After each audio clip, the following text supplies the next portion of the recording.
Olá, tudo bem? O tema de minha aula de hoje é a felicidade. Este é um tema muito interessante, muito atual, porque todos nós pensamos sobre a felicidade. Todos nós queremos ser felizes, seja na nossa vida profissional ou na nossa vida pessoal. Então, eu vou começar a minha reflexão sobre esse assunto colocando uma definição, ou procurando definir, conceituar a felicidade. Isso não é muito fácil. Muitos filósofos da antiguidade, do período medieval, da modernidade, da era contemporânea, buscaram elaborar um conceito, uma definição única de felicidade. Mas isso não é muito fácil, porque cada pessoa tem uma visão de mundo e tem uma ideia daquilo que a faz feliz. Então, o conceito de felicidade ele não pode ser assim objetivo, muito abrangente, porque senão corremos o risco de não definirmos bem a felicidade. Porém, de forma geral, os filósofos concordam que, em primeiro lugar, poderíamos conceituar a felicidade como um estado de contentamento. Só que esse estado de contentamento, para que seja de fato uma felicidade, ele teria que ser duradouro, ele teria que ser permanente. E aí que surge um problema, porque os pensadores eles começaram a perceber que esses estados de contentamento eles duravam muito pouco, eles eram extremamente efêmeros, finitos. Então, no âmbito do significado ético da palavra, a felicidade ela não poderia ser completamente encontrada em nosso mundo, que é efêmero, ou seja, finito e imutável. Está sempre mudando. Sobre esse assunto, do porquê que nós não poderíamos alcançar a felicidade plenamente nesse mundo, eu vou falar um pouquinho mais para frente. Então, onde se encontra a felicidade? Aristóteles, ele fez uma reflexão sobre isso. Ele se perguntava, a felicidade estaria nos prazeres, estaria nas riquezas, nas honrarias? Onde se encontraria a felicidade? Então, essas eram perguntas que não somente Aristóteles, mas também outros filósofos antigos, como Sócrates, Platão, Epicuro, eles faziam. Epicuro, por exemplo, ele acreditava que nós poderíamos alcançar a felicidade nos prazeres. Ele achava que, para sermos felizes, deveríamos evitar todas as dores, todos os sofrimentos e buscar os prazeres. Isso fez com que ele fosse muito mal interpretado por alguns estudiosos de filosofia posteriores a ele. Esses intérpretes achavam, alguns desses intérpretes, né, eles achavam que Epicuro tinha uma visão de felicidade na qual nós deveríamos buscar de forma desenfreada os prazeres. E não é isso. O Epicuro ele tinha uma visão equilibrada das coisas. Ele achava que para sermos felizes deveríamos buscar alguns prazeres, mas de forma moderada. É assim que pensava posteriormente Platão. Ele acreditava que, sim, poderíamos buscar nos prazeres a felicidade, mas com moderação, né? Com a mediação do nosso intelecto, da nossa razão. Então, Aristóteles ele acreditava que a felicidade ela não poderia ser encontrada nos prazeres nem nas riquezas, porque nessas situações, os estados de contentamento eles seriam muito breves, muito curtos, muito finitos. Então, a felicidade não poderia estar no prazer nem na riqueza. porque eles seriam muito instáveis também, não teriam uma estabilidade. Então, a felicidade, a ideia de felicidade, para Aristóteles, deveria ter uma estabilidade. Em relação às honrarias, algumas pessoas na antiguidade e também nos dias atuais, elas buscam um status social, né, pensando que seriam felizes com isso. Então, Aristóteles ele fez uma reflexão sobre esse assunto e ele chegou à conclusão que a honraria não traria a felicidade, porque seria uma situação que dependeria das outras pessoas. E para sermos felizes, depende somente de nós mesmos. Então, de acordo com as nossas ações, de acordo com a nossa busca pelo conhecimento, né, a nossa razão, assim poderíamos ser felizes. Mas nunca poderíamos ser felizes na dependência de outros. Porque quem busca honrarias, busca um estado social, estaria procurando a aprovação das outras pessoas. As pessoas querem se sentir importantes. Então, isso dependeria de outros, não de si próprio. Agora, para Sócrates e Platão, a felicidade ela se encontrava sobretudo na vida contemplativa, intelectual, ou seja, na nossa razão. Então, o sábio seria feliz, somente o sábio seria feliz, aquele que busca o conhecimento, aquele que adquire conhecimento. Então, a felicidade estaria nisso. Na antiguidade, quem buscava o conhecimento, quem amava o saber, eram filósofos. Né? Nós traduzimos como filósofo, no grego é filósofos, aquele que ama o saber, aquele que busca o saber, seja ele qual for. Então, no início da filosofia, quem buscava e detinha o conhecimento eram os filósofos, que eram os cientistas da época. Então, para sermos felizes, nós precisaríamos buscar cada vez mais conhecimento. Porque assim, nós poderíamos agir de uma boa forma. Somente o conhecimento nos leva a uma ética, nos leva a agir bem. É mais ou menos assim que pensa Aristóteles.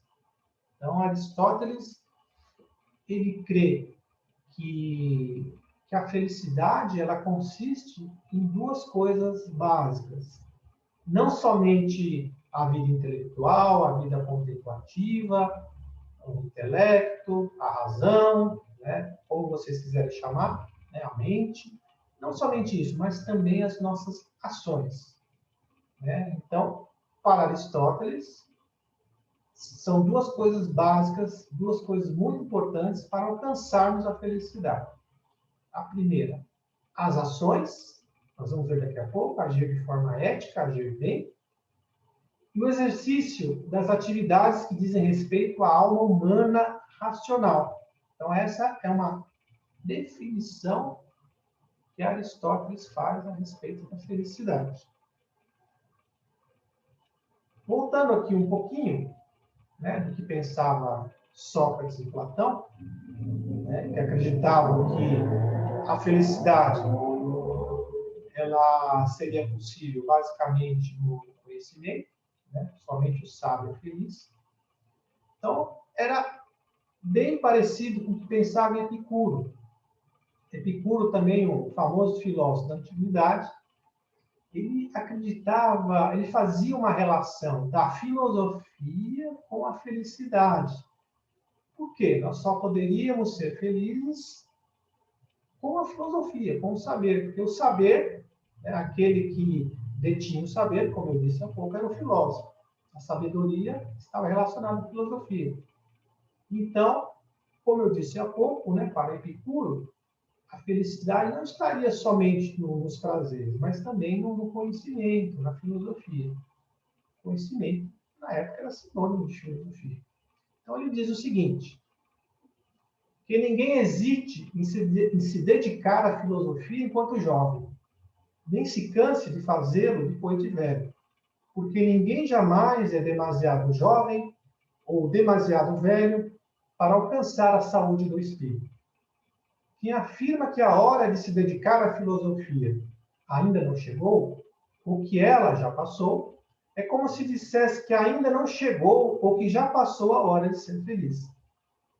Ele disse isso na sua obra chamada Carta sobre a Felicidade, a Meneceu. Então, agora voltando um pouquinho, né, no pensamento aristotélico, Aristóteles ele desenvolveu, então, uma ética. Para sermos felizes, precisamos ser éticos, precisamos agir de forma virtuosa, né? Então, ele relacionou a ética, ele desenvolveu uma ética relacionando com atividade racional virtuosa. Então, as nossas ações, elas têm que ser racionais, né? Temos que agir bem, agir de forma virtuosa, de acordo com a razão. Já que as ações, para que sejam boas, devem ser ponderadas pelo intelecto, na busca pelo justo meio, ou seja, o equilíbrio entre os prazeres e a razão. Então, Aristóteles falava sobre o equilíbrio, sobre a moderação, sobre o justo meio. Então, como pensava Epicuro, né, que eu falei há pouco, o prazer deve ser bem visto, mas não de forma exagerada. Então, a razão deve mediar, né, o que deve ser feito. Né? No caso do prazer, deve moderar esse prazer. Então, é preciso que haja, pelo intermédio da razão, um equilíbrio. Ter o prazer, né, de forma equilibrada, de forma ponderada. Então, seria um equilíbrio entre o prazer e a razão. Né? Não devemos ficar só meditando, pensando, não devemos ficar somente no mundo inteligível, mas também, para sermos felizes, devemos pensar também no nosso mundo material, no nosso mundo sensível. Então, a felicidade consiste nisso, de ter um equilíbrio entre o mundo inteligível e o mundo sensível. Então, para Aristóteles, quem é feliz vive bem e age conforme os fins. O que são esses fins? São as finalidades, são os objetivos. Então, cada coisa tem uma finalidade. Por exemplo, vamos citar o exemplo da medicina. Se alguém é médico, ele deve ter um objetivo, uma finalidade, a cura do paciente. Então, o bem da medicina é a saúde. É isso que o médico deve buscar. Ele nunca deve buscar na medicina um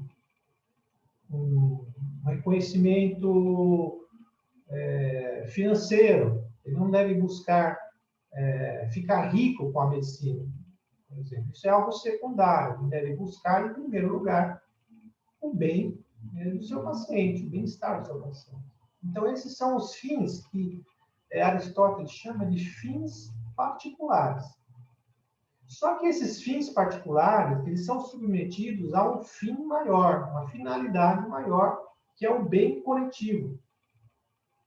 Então, para nós atingirmos esse bem coletivo, para nós agirmos de forma virtuosa na sociedade, nós precisamos da política. Então, a política para Aristóteles é um meio para nós agirmos de forma virtuosa, alcançando um fim, uma finalidade, um bem um pouco maior do que aqueles bens particulares. Então, nós chegamos à conclusão que, para Aristóteles, existe um bem ainda maior que nós devemos buscar, que ele chama de bem supremo, ou sumo bem. Então, esse bem supremo né? É o que ele chama de felicidade, a felicidade plena, a felicidade total, né? Nós só alcançaríamos quando atingirmos um nível de conhecimento tal que poderia nos fazer plenamente felizes, né? Então, nós sabemos que na nossa vida terrena, na nossa vida mundana, existe um limite para esse conhecimento, para a aquisição desse conhecimento. Então, esse bem supremo, ele teria uma relação com o saber divino, né, superior às outras ciências, nossas ciências aqui, do nosso mundo sensível, cuja posse ela se dá na forma de contemplação do próprio Deus, que é a suprema racionalidade. Então, para Aristóteles, para que nós possamos ser plenamente felizes, a nossa capacidade racional teria que ir aumentando de forma que nós pudéssemos adquirir um saber divino, um conhecimento muito superior ao humano. Aí a pergunta que a gente faz é se isso seria possível, né? Então, nós temos aqui no nosso plano sensível, nós temos uma limitação, né? Uma limitação para adquirir conhecimento. Nós podemos conhecer cada vez mais, né? De forma que possamos agir de forma ética, cada vez melhor, mas nós temos um limite para isso, né? É o que Santo Agostinho entendia por caminho. Então, nós poderíamos apenas estar no caminho da felicidade total. É importante nós estarmos nesse caminho, irmos crescendo como seres humanos, irmos adquirindo cada vez mais conhecimento, estarmos no caminho. Somente assim nós poderíamos adquirir essa felicidade plena. E para Agostinho, essa felicidade plena, ela só ocorreria na vida futura, na imortalidade, na presença mais elevada de Deus. É o que acredita Santo Agostinho. Então, é uma ideia de caminho de felicidade. Fernando Savater, ele falava sobre isso também. Ele tinha uma ideia de felicidade como caminho. Nós precisamos estar nesse caminho. Então, ele falava assim: os ideais humanos se parecem com horizontes. Ninguém pode alcançar o horizonte, mas podemos andar em sua direção. E vale a pena encaminhar-se para lá, pois só assim avançamos como pessoas, como sociedade e como espécie. Nietzsche, que era um filósofo contemporâneo, ele refletia um pouco sobre a felicidade relacionada ao prazer, né? Então, ele entendia que nós queremos o interminável, mas as nossas mundanas sensações de felicidade sempre têm um prazo de validade. Então, ele também falava sobre a finitude, né, daqueles estados de contentamento. Então, ele diz o seguinte: todo prazer anseia por eternidade, mas se experimenta como efêmero. Então, diante de tudo isso que eu falei, que eu refleti, nós poderíamos pensar, bom, então esses estados de contentamento, como é que eles poderiam ser definidos? Talvez como alegria, né? Não como felicidade, já que eles são tão curtos de duração. Então, novamente, o Fernando Savater, ele fala sobre isso. Ele diz assim: os humanos não podem ser completamente felizes, pois todas as coisas que experimentam passam, inclusive sua própria vida. O que é próprio do ser humano, sua maior aspiração, talvez não seja a felicidade, e sim conservar a alegria. Então, ele coloca aí a felicidade, na verdade, seria a alegria, não seria a felicidade. Né? Esses momentos que nós temos de contentamento seriam momentos de alegria. Porque a felicidade plena só seria possível na vida futura. Então, pensando nisso, não nos parece muito confortável essa situação, né? De ter que ficar esperando a felicidade chegar somente na imortalidade, se nós formos bons cristãos, se formos boas pessoas, quando conseguirmos o paraíso, sermos plenamente felizes, né? Então, não parece muito confortável essa ideia, né? Como resolver esse problema? Como pensar numa solução para isso?